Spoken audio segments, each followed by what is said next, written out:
IDF forces killed 3 more children last night during the ground offensive invasion of Gaza, which was cheered on by watching Israelis on rooftops who hollered and celebrated as the bombs fell, leading CNN journalist Diana Magnay to tweet, quote, "Israelis on hill above Sderot cheer as bombs land on Gaza. Threatened to destroy our car if I said a word wrong. Scum." The tweet was deleted about 20 minutes later. But why shouldn't the Israelis be proud of the terror that the Zionist state is raining down on Palestinians? After all, Israel is only defending itself, right? I mean, those 4 boys slaughtered on the beach playing football yesterday. Another legitimate act of self-defense. This is the geopolitical equivalent of a small child running up, kicking you in the balls, and then you responding by blowing the kid's brains out. Would that be a legitimate form of self-defense? How do you think that that would fly in court? But hey, even if you think that butchering kids is a legitimate form of self-defense, can we at least refrain from applauding, cheering, and celebrating the murder of children? And first of all, just to point out, I don't have a dog in this fight. I've made numerous videos, written probably 100 or more articles over the past few years, criticizing militant Islam. So I'm not a fan of militant Islam or Hamas in any way. And I don't blame Israel every time somebody slips on a banana peel. I'm not obsessed with blaming Jews for every problem in the world, as many people are. So you understand it's difficult. We at InfoWars constantly get flack for not blaming everything on Israel. And then when Israel does commit war crimes, as it's doing in Gaza at the moment, we get flack from the Christian fundamentalists who equate criticism of Israel to some kind of blasphemy against God. So let's get into it. Are Israel's airstrikes in response to Hamas's rocket attacks a legitimate form of self-defense? Is it justified? To put this into context, Hamas's rockets since 2001, 13 years ago, have killed a total of 28 Israelis. Just in the past week alone, Israeli airstrikes on Gaza have killed, at time of making this video, 227 Palestinians, most of them innocent people, and around half of them women and children. So in just the past week alone, Israel has killed 10 times the amount of Palestinians in 1 week in comparison to Hamas rocket attacks for the previous 13 years since 2001. Is that a proportionate response? Is that justified vengeance? Is that a legitimate degree of self-defense? That's not to downplay the significance of the death of 28 Israelis. But I mean, just go and look at the images. Go and read the reports. Look at the difference between the aftermath of the deadly Hamas rocket attacks in comparison to the actual war crimes that Israel is now committing on a daily basis. Take a look at yesterday's incident. 4 Palestinian children playing football on a beach in what looks like deliberate targeting by an Israeli gunboat. They were all slaughtered. This is why I say deliberate. Look at these images. This is the target, which was basically where some fishermen keep their nets. That deadly terrorist target, which Israel initially took out yesterday.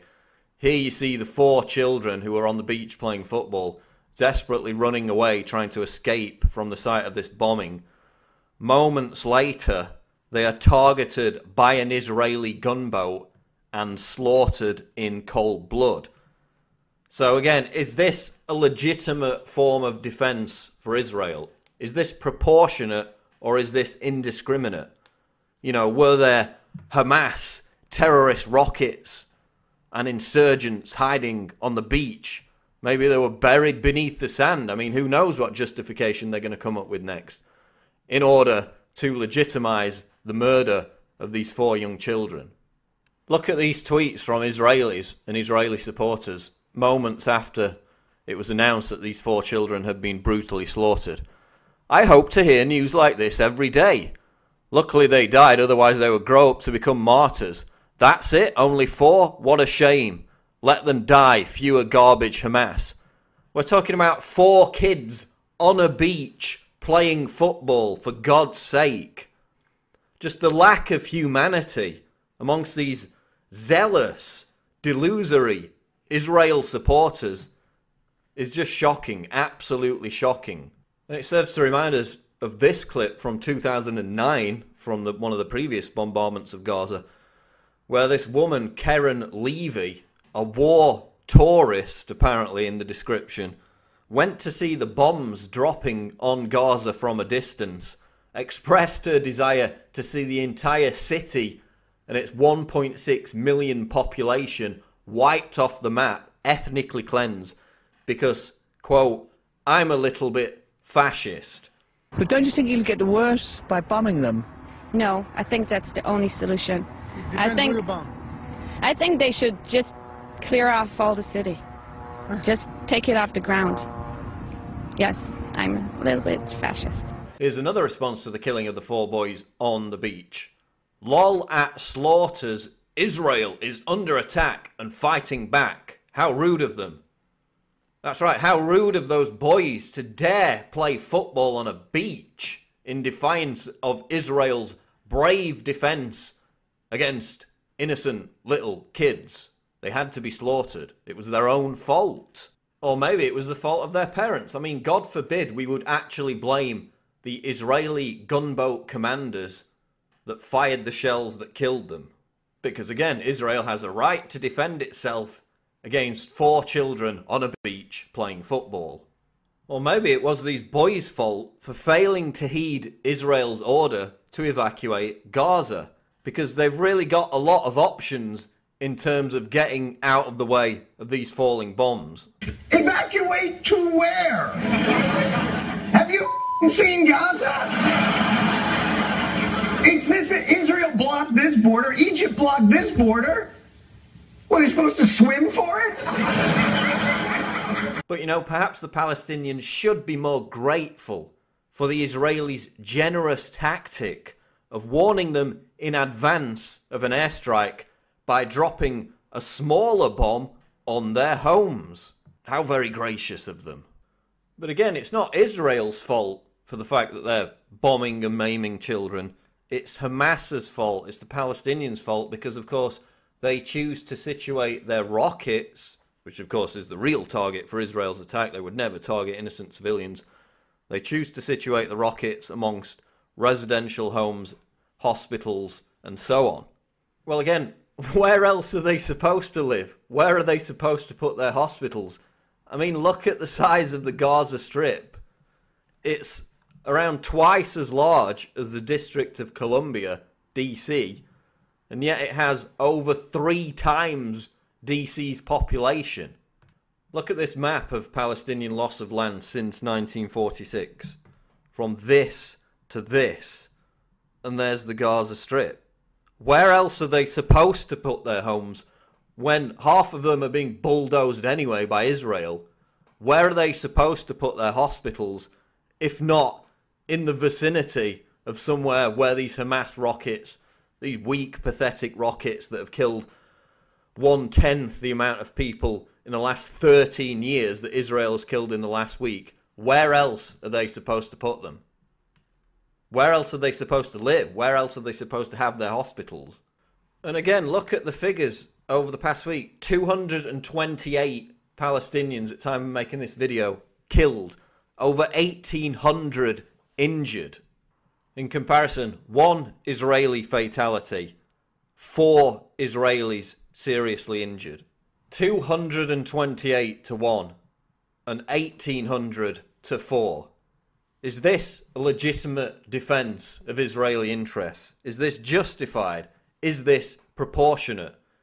Is this a manifestation of Israel having a right to defend itself?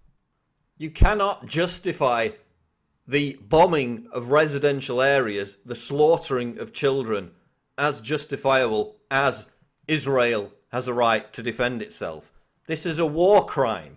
It's clearly a war crime.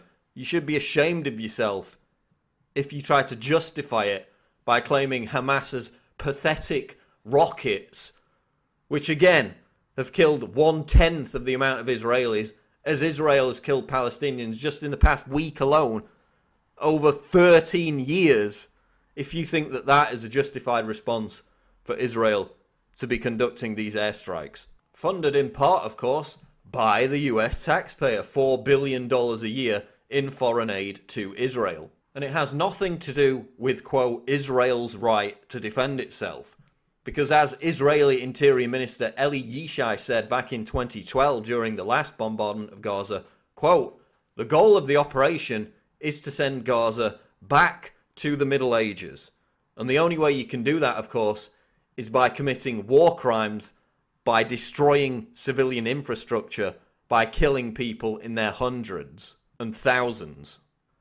This has nothing to do with self-defense. This is about the ethnic cleansing of Palestinians who, of course, have been herded into basically a concentration camp, the Gaza Strip.